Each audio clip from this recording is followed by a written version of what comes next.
నాటి మన రామాయణం వాల్మీకి రచించినటువంటి రామాయణం సంక్షిప్తంగా 10వ తరగతి పాఠ్యాంశంగా ఇవ్వడం జరిగింది. ఇందులో మనం రామాయణాన్ని మొదలు పెట్టుకునే ముందు ఒక చిన్న శ్లోకంతో మొదలు పెట్టుకుందాం. మానిషాద ప్రతిష్ఠిత్వా మగమహాశ్వితిః సమాః యత్క్రౌచమిథునాదేకం అవధిః కామమోహితం. మళ్ళొకసారి చూడండి. మానిషాద ప్రతిష్ఠిత్వా మగమహాశ్వితిః సమాః యత్క్రౌచమిథునాదేకం అవధిః కామమోహితం. ఇది వాల్మీకి మహర్షి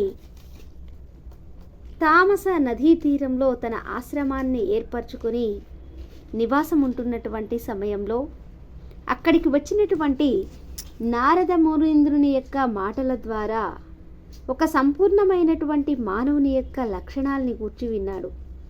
ఆ సమయంలో వాల్మీకి మహర్షి యొక్క మనస్సులో జరిగినటువంటి సంఘర్షణ, నిజంగా ఇన్ని మంచి లక్షణాలు ఉన్నటువంటి మానవుడు ఈ భూమిపైన ఉంటాడా అనేటటువంటి ప్రశ్న వాల్మీకి యొక్క మనస్సులో ఆవిర్భవిస్తుంది. ఆ క్షణానే వెంటనే నారద మహర్షితో వాల్మీకి మహర్షి అటువంటి సంపూర్ణ సద్గుణ సంపన్నుడైనటువంటి వ్యక్తి ఈ భూమండలం పైన ఉన్నాడా అని ప్రశ్నించటం జరుగుతుంది. అప్పుడు నారదుడు శ్రీరాముడు, దశరథ రాముడు, అయోధ్య పాలకుడైనటువంటి ఆ యొక్క దశరథ మహారాజు కుమారుడైనటువంటి శ్రీరామచంద్రుడు అని చెప్పడం జరుగుతుంది. ఆ క్షణం నుంచి వాల్మీకి మహర్షి యొక్క మనస్సులో రామనామము, రాముని యొక్క ఆలోచనలు, రాముని యొక్క గుణాలు నిరంతరము కూడా అవి తన యొక్క మనస్సులో తిరుగుతూ ఉంటాయి. ఇక అదే ఆలోచనలతో ఆ రాత్రంతా కూడా గడిపినటువంటి వాల్మీకి మహర్షి మరునాటి ఉదయాన్నే తామస నదీ తీరానికి తన శిష్యుల్ని వెంటబెట్టుకుని వెళ్ళి సూర్య నమస్కారాది కార్యక్రమాలు నిర్వర్తిస్తున్నటువంటి సమయంలో తామస నదీ తీర ప్రాంతము చాలా అలలతోటి, పక్షులతోటి, పచ్చని వాతావరణంతో ఎంతో రమ్యంగా ఉంటుంది. అటువంటి ఆ రమ్యమైనటువంటి వాతావరణంలో ఒకానొక చెట్టు పైన చక్కగా మాట్లాడుకుంటూ ఆనందంతో పరిగెడుతున్నటువంటి 2 పక్షులు వాల్మీకి మహర్షి యొక్క కంట పడినాయి. ఆ 2 పక్షుల మధ్య ఉన్నటువంటి అనురాగము చూసి ఎంతో ముచ్చటపడ్డాడు వాల్మీకి మహర్షి.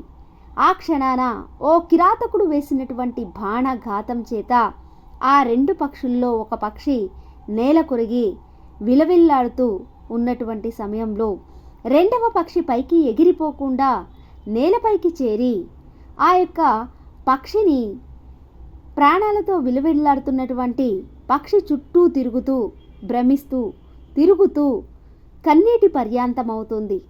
దాని యొక్క దుఃఖాన్ని, అతిశయించినటువంటి దుఃఖాన్ని, హృదయ విదారకమైనటువంటి బాధని చూసి మానవుల్లో ఉన్నటువంటి బాధ వలె తన తోటి పక్షి, జంట పక్షి దూరమవుతుంది, గాయపడింది అనేటటువంటి బాధ ఆ పక్షి యొక్క శోకం నుంచి ఈ యొక్క వాల్మీకి మహర్షి హృదయంలో జ్వలించినటువంటి ఆ యొక్క ఆవేదనతో కూడినటువంటి, ఆర్తితో కూడినటువంటి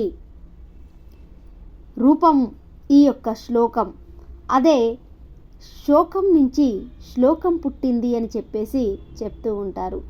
అలా వాల్మీకి మహర్షి తన ఆశ్రమాన్ని తిరిగి చేరుకున్న తరువాత మరి ఇప్పటి వరకు కూడా నేను చెప్పినటువంటి ఈ మానిషాద ప్రతిష్ఠాత్వా అనేటటువంటి ఈ శ్లోకం ఏమిటి, దీని అర్థం ఏమిటి, మరి నేను చెప్పినటువంటిది ఇప్పటి వరకు కూడా ఎప్పుడూ కూడా స్వతహాగా స్వతంత్రంగా కావ్య రచన కానీ, శ్లోకాన్ని కానీ, పద్యాన్ని కానీ రాసింది లేదు అనేటటువంటి ఆలోచనతో ఉన్నటువంటి సమయంలో బ్రహ్మదేవుడు వాల్మీకి మహర్షి యొక్క ఆశ్రమానికి వచ్చాడు.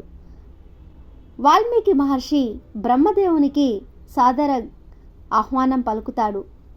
తరువాత అతిథి మర్యాదలు చేసి ఉచితమైనటువంటి ఆసనాన్ని ఇచ్చి అతనికి నమస్కరించి సేవలు చేస్తూ ఉంటాడు.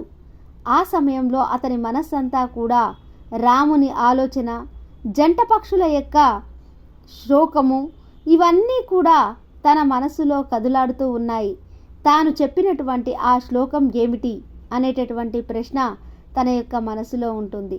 దాన్ని గమనించినటువంటి బ్రహ్మదేవుడు, నువ్వు అనుకుంటున్నది నిజమే, నీవు చెప్పినటువంటి ఈ శ్లోకము అనుష్టుప్ ఛందస్సుతో కూడినటువంటిది, పక్షుల యొక్క శోకం నుంచి ఆవిర్భవించినటువంటి అద్భుతమైనటువంటి శ్లోకం అని చెప్తాడు. దాంతో సంతోషించినటువంటి వాల్మీకి మహర్షి రామనామంతో కూడినటువంటి బీజాక్షరాలని బ్రహ్మదేవుడు వాల్మీకి మహర్షి యొక్క జిహ్వ పైన, నాలుక పైన లిఖిస్తాడు. రామాయణం రచనకు శ్రీకారం చుట్టమని చెప్పాడు. ఇలా రామాయణ రచనకి వాల్మీకి మహర్షి ప్రారంభం చేయడం, అంకురార్పణ చేయడం అనేది మనకు ఈ వాల్మీకి రామాయణం మొదట బాలాకాండలో కనిపిస్తుంది. రామాయణం చదవడం వల్ల రామాయణం ఆదర్శమైనటువంటి సంపూర్ణమైనటువంటి మనిషికి ఉదాహరణ.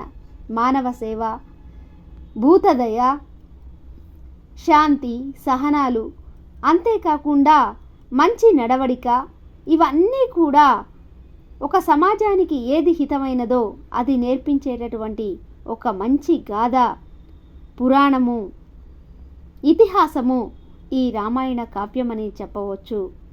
అటువంటి ఈ రామాయణం ప్రాశస్త్యాన్ని గురించి మనం ఇప్పుడు తెలుసుకుందాం.